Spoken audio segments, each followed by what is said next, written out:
লোহাকে যে মারছে সে তো লোহায়, সোনা তো আর সোনা মানে না, সোনাকে লোহা মানে। কথাটা কাল্পনিক, কথাটা কাল্পনিক, কিন্তু কথাটার অনেক গুরুত্ব আছে। আমাদের ইউনিটির দরকার, একতার দরকার। আপনি একটা মাসলাকের উপরে চলেন, আমি একটা মাসলাকের উপর। আপনি একটা জিনিস ভালোবাসেন, আমি করেন না। কেন বিভাজন করছেন? কেন দলাদলি করছেন? স্টেজগুলোকে কেন গীবতের কারখানা বানিয়েছেন? কথা বলে না কেন? স্টেজগুলোকে কেন সোশ্যাল মিডিয়াতে টুপি, দাড়ি, জুব্বা, পাগড়ি, আজকান নিয়ে কেন গীবত করছেন? কি দরকার আপনার? কোরআনের কি আয়াত নেই না আপনার হাদিসের কোনো ইবারত নেই? দলিল ভিত্তিক কথা বলে মানুষকে কি বোঝানো যায় না?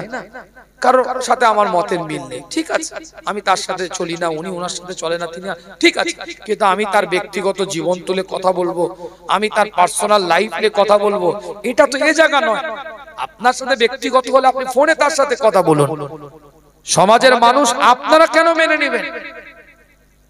আপনারা কোরআন শুনতে এসেছেন, শরীয়তকে জানতে এসেছেন, ইসলামকে বুঝতে এসেছেন, কই একটা মানুষ তো প্রতিবাদ করলেন না? উঠে দাঁড়িয়ে বললেন না তো, এ আলেম, এ মাওলানা, এ হুজুর, এ পীরজাদা, আপনার মুখে এটা শোনানোর জন্য আপনাকে 20,000 টাকা দিয়ে নিয়ে আসিনি। আপনি কোরআন বলবেন, হাদিস বললে বলতে পারলে পারেন, না নেবে চলে যান। কই প্রতিবাদটা তো করতে পারলেন না? হ্যাঁ করে শুনছে। ও কেন কেন শুনছেন? যার পক্ষেই বলুক আর যার বিপক্ষে বলুক, সে গীবত করছে নবীর মেম্বারে। তোমার দল আগে, তোমার ব্যক্তি ভালোবাসা আগে, না তোমার ইসলাম, তোমার কোরআন, তোমার শরীয়ত আগে ঠিক করো। কথা কিছু বুঝতে পারছেন?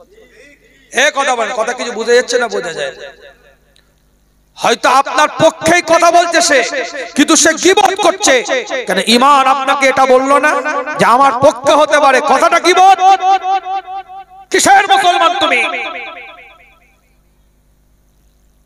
কথাটা কিছু বুঝতে পারছেন না? হয়তো আমার পক্ষেই কথা বলছে, কিন্তু কথাটা গীবত। কথাটা বোঝা যাচ্ছে না? বোঝা যায় না? অসচেতন। ও না না, ঠিক আছে, আমার গ্রুপের, আমার লাইনের, আমার লবির, আমার অ্যাঙ্গেলে কবরে ঢুকো, অ্যাঙ্গেল বোঝাবে। আমি পর্তাবে কাইয়ুমের বাড়ির ছেলে, আমি দৌড়ে খিল দিয়া কথা বলি না। সোশ্যাল মিডিয়া, ইন্টারনেট, ইউটিউবে আজ থেকে আলোচনা করছি না, 18 বছর জলসার লাইফ হয়ে গেল। বিগত দিনের বক্তব্য শুনে নেন। হকের উপরে দাঁড়িয়ে কথা বলে এসেছি, বলছি, আগামী তো ইনশাল্লাহ বলবো। আমার দাদাজান বলতেন, হক কথা বলবি, হক পথে চলবি, মানুষ যদি নেয় যাবি, আর না হলে ঘরে বসে থাকবি। যা রেখে যাচ্ছি তোর ছেলে ছেলে চলে যাবে। তোমার গ্রামে আমি জোন কাটতে আসিনি। আপনার সাথে আমার মতের মিল নেই, আপনার সাথে আমার মাসলাকের মিল নেই। মুজাদ্দেদ জামান কি বলেছে ওসিয়াতে? কি বলেছে ওসিয়াতে? খুলে দেখো। যতক্ষণ পর্যন্ত কোন মাসালা তোমরা আলেম, উলামা, মুফতিদের মধ্যে ফয়সালা না হয়, সেই মাসলাটা আম মজলিসে বলবে না। ফয়সালা তো দূরের কথা, ইনি ভাইরাল হওয়ার জন্য আম মজলিসে বলার জন্য উস্তাদ হয়ে আছে। কথাটা কি ভুল হচ্ছে না? আমার বক্তব্য স্পষ্ট। আপনি কাকে ভালোবাসবেন, কাকে বাসবেন না, কোন আলেমের পরামর্শ নেবেন, কোন আলেমের পরামর্শ নেবেন না, কার কথা অনুযায়ী চলবেন, কাকে কথা অনুযায়ী চলবেন না, এটা আপনার পুরোপুরি ব্যক্তিগত একটা অভিরুচি। আমার এখানে কোন রকম কথা বলার অধিকার নাই। কিন্তু আমার একটাই বক্তব্য, যে আলেম হোক, মুফতি হোক, মাওলানা হোক, হাফেজ হোক, ইমাম হোক, পীর সাহেব হোক, পীরজাদা হোক, নবীর মেম্বারে যদি ইশারা ইঙ্গিতেও গীবত করে, নাম ধরেও যদি গীবত করে, আপনার পক্ষে গেল কি বিপক্ষে গেল বিষয় নয়, কথাটা গীবত, কথাটা আয়েব, কথাটা মানুষের আয়েবের কথা। সেখানে আপনি যদি বসে বসে কথাটা শুনে মজা পান, ঈমানের দাওয়ায় আপনার উপরে প্রশ্ন এসে যাবে বলে গেলাম আজকে আমি। যদি আপনি মজা নেন কথাটা শুনে, হয় উঠে চলে যান প্রতিবাদ না করতে পারলে, আর নাহলে প্রতিবাদ করুন। এটা ইসলাম, এটা শরীয়ত, এটা দিন, এটা কারো বাবার সম্পত্তি নয়, সে তার মতন করে চালাবে।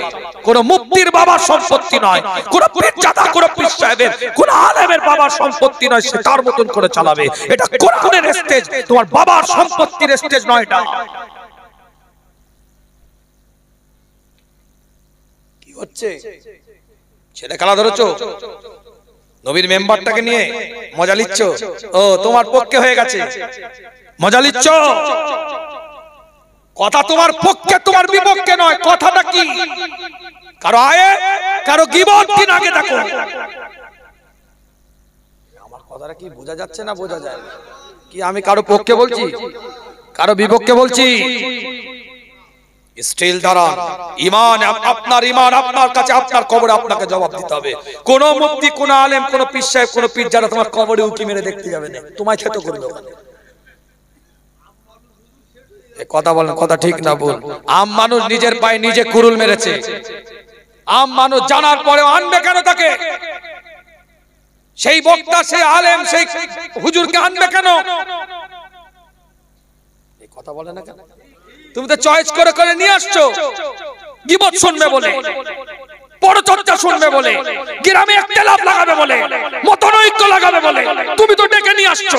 আবার আম মানুষ বলছো সে কি এমনি ঢুকে পড়েছে? তুমি কোন বক্তাকে চয়েস করছো তাকে দেখবে না?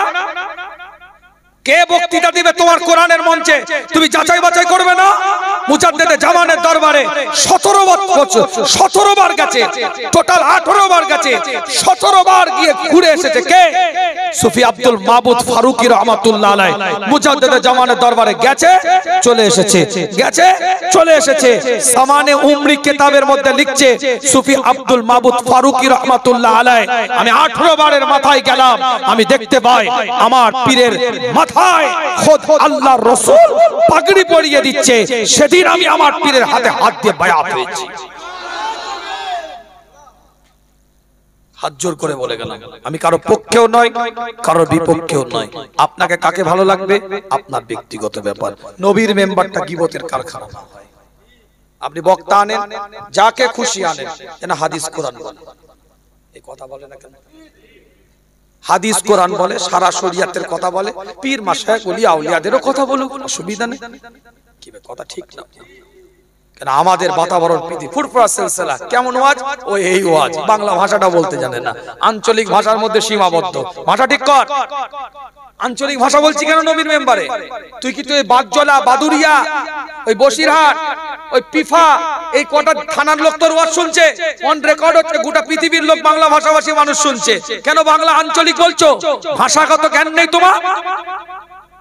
কথা বলে না কেন? শুদ্ধভাবে কথা বলতে পারো না?